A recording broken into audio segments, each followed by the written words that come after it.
आज हम जानेंगे कंप्यूटर के बारे में, यानी कि कंप्यूटर क्या होता है। तो आइए इसके बारे में जानते हैं।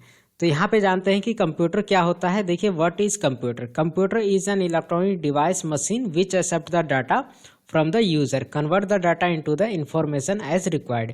कंप्यूटर एक इलेक्ट्रॉनिक उपकरण यानी कि मशीन है जो उपयोगकर्ता द्वारा डेटा लेता है, यानी कि हमारे द्वारा टाइप किए गए अक्षर, नंबर, कोई भी चीज़ हम टाइप करते हैं उसे ये ले लेता है और उसे जो है सूचना में बदलकर हमें देता है और दिखाता है। आगे जानते हैं कि कंप्यूटर शब्द का क्या मतलब है। The word computer is derived from the Latin word computer which means to calculate.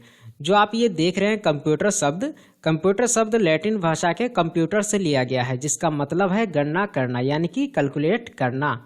आगे जानते हैं कंप्यूटर को हिंदी में क्या कहते हैं। कंप्यूटर को हिंदी में संगणक कहते हैं। हालांकि ये नाम का ज़्यादा उपयोग नहीं किया जाता है, ज़्यादा लोग इस नाम को नहीं बोलते हैं और नहीं सुनते हैं, लेकिन कंप्यूटर से संबंधित बहुत सारे एग्जाम में इस नाम को पूछा जाता है कि कंप्यूटर को हिंदी में क्या कहा जाता है। आगे जानते हैं कि कंप्यूटर का फुल फॉर्म क्या है।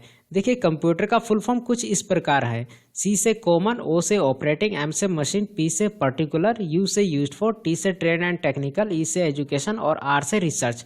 अब ये जो मैंने फुल फॉर्म यहाँ पे दिखाया है, ये फुल फॉर्म सभी फुल फॉर्म से अलग है, यानी कि कंप्यूटर का फुल फॉर्म की अगर बात करें तो कंप्यूटर के कई अलग अलग तरह के फुल फॉर्म होते हैं। अब मैंने जो यहाँ पे फुल फॉर्म आपको दिखाया है, ये फुल फॉर्म सबसे ईजी होता है याद करने के लिए।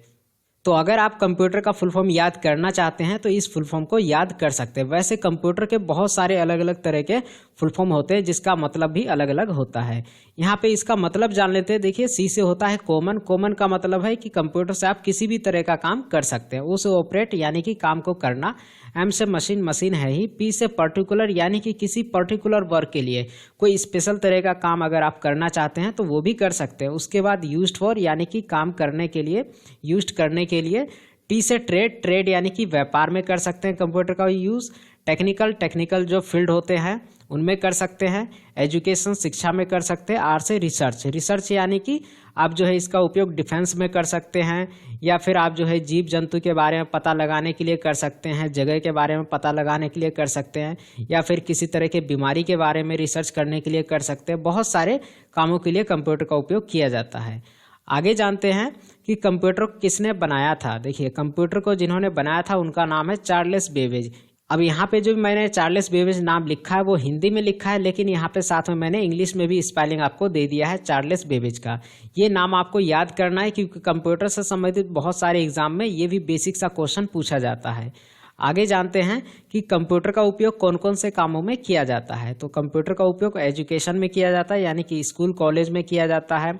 उसके बाद एंटरटेनमेंट में किया जाता है, जैसे कि फिल्म बनाने के लिए या फिर फिल्म देखने के लिए, वीडियो चलाने के लिए, काम करने के लिए। उसके बाद कंप्यूटर का उपयोग बैंक में किया जाता है, किसी भी तरह का स्टेटमेंट रिकॉर्ड रखने के लिए। और एटीएम मशीन में भी यूज़ किया जाता है, जहाँ पे आप एटीएम कार्ड या फिर क्रेडिट कार्ड का उपयोग करते हैं। उसके बाद रेलवे स्टेशन पे भी टिकट काटने के लिए और जांच करने के लिए और भी बहुत सारे काम करने के लिए कंप्यूटर का उपयोग किया जाता है। उसके बाद एयरपोर्ट पे भी किया जाता है, एरोप्लेन चलाने के लिए या फिर टिकट देने के लिए। और हॉस्पिटल में भी किया जाता है, बीमारी का चेक लगाने के लिए या फिर पेशेंट का रिकॉर्ड रखने के लिए। उसके बाद बिजनेस में कंप्यूटर का उपयोग किया जाता है, डेटा को समराइज करने के लिए या फिर बिजनेस का डिटेल रखने के लिए या प्रेजेंटेशन तैयार करने के लिए। उसके बाद कंप्यूटर का उपयोग रिसर्च में भी किया जाता है, जो कि अभी मैंने आपको बताया किस तरह से यहाँ पे वैज्ञानिक भी जो है इसका उपयोग करके रिसर्च करते हैं। उसके बाद कंप्यूटर का उपयोग कम्युनिकेशन में भी किया जाता है, यानी कि बातचीत करने में, जैसे कि वीडियो कॉलिंग पे कॉल करने के लिए या फिर चैट करने के लिए, ईमेल करने के लिए, मैसेज करने के लिए। उसके बाद कंप्यूटर का उपयोग डिफेंस में भी किया जाता है, सुरक्षा करने के लिए। इससे पता लगाया जाता है कि कौन सा इनमी कहाँ पे छिपा बैठा है और कहाँ पे क्या चीज़ रखा हुआ है। तो यहाँ पे जो डिफेंस में भी कंप्यूटर का उपयोग बहुत ज़्यादा किया जाता है।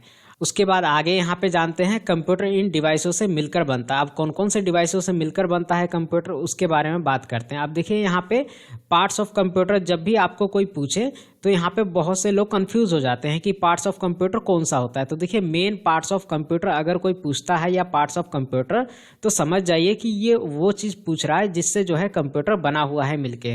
यानी कि कंप्यूटर किसे कहते हैं। कंप्यूटर कहा जाता है, आपके पास CPU भी होना चाहिए, कीबोर्ड भी, माउस भी और एलसीडी, तभी वो कंप्यूटर कहलाता है। ऐसा नहीं कि आप जो है सिर्फ बाजार गए और वहाँ से आपने सिर्फ एलसीडी खरीद लिया और उसे आप कंप्यूटर कहेंगे, तो वो कंप्यूटर नहीं होता, वो तो एलसीडी हुआ। जैसे कि यहाँ पे मैं आपको बताऊँ, कंप्यूटर के 4 मेन पार्ट्स हैं। कौन कौन से हैं?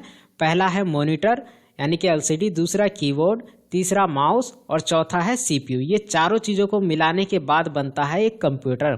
तो कंप्यूटर का मेन पार्ट्स ऑफ कंप्यूटर आपको पता चल गए, मॉनिटर, कीबोर्ड, माउस और सीपीयू। अगर मान लीजिए किसी ने आपको सिर्फ कीबोर्ड दे दिया और आपसे कहे कि ये कंप्यूटर है, तो ये कंप्यूटर नहीं हुआ, क्योंकि जब तक चारों चीज़ें एक जगह लगी नहीं होगी और काम नहीं करेगा तब तक वो कंप्यूटर कैसे होगा। तो चारों चीज़ें होने चाहिए तभी वो कंप्यूटर कहलाएगा। ऐसा नहीं कि किसी के पास कोई कंप्यूटर नहीं है तो वो बाजार से सिर्फ माउस खरीद के लिए आएगा और कहेगा कि मेरे पास कंप्यूटर है, तो वो कंप्यूटर नहीं हुआ, उसके पास सिर्फ माउस ही है अभी। आगे चलते हैं, आगे जानते हैं। देखिए, कंप्यूटर में आप अपने कार्य के ज़रूरत अनुसार अलग अलग पेरिफेरल्स यानी कि दूसरे डिवाइस भी लगा सकते हैं। जैसे अगर आपको प्रिंट करना है तो उसके लिए आप प्रिंटर लगा सकते हैं।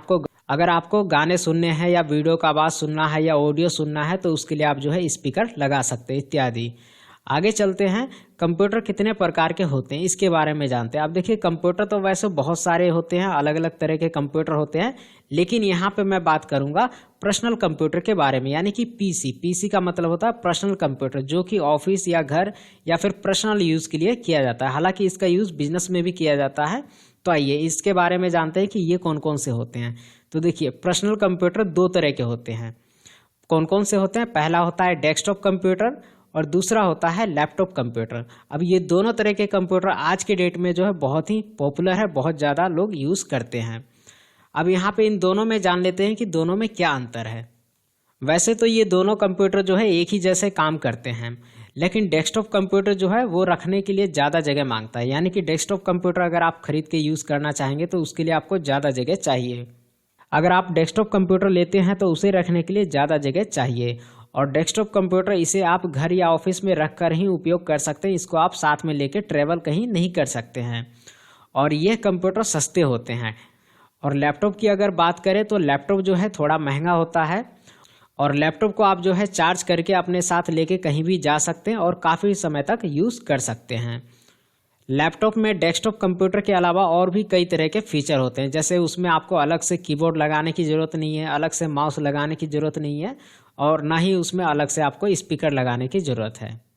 तो इस वीडियो में इतना ही। इसी तरह की और भी वीडियो देखने और सीखने के लिए अगर अभी तक आपने सब्जेक्ट गो चैनल सब्सक्राइब नहीं किया है तो वीडियो के नीचे दिए सब्सक्राइब बटन को दबाकर सब्जेक्ट गो चैनल सब्सक्राइब कर लीजिए, और नए वीडियो की जानकारी पाने के लिए साइड में दिए बेल आइकन को भी जरूर दबाएं। और इस वीडियो को लाइक, शेयर और कमेंट कीजिए और देखते रहिए सब्जेक्ट गो और सीखते रहिए।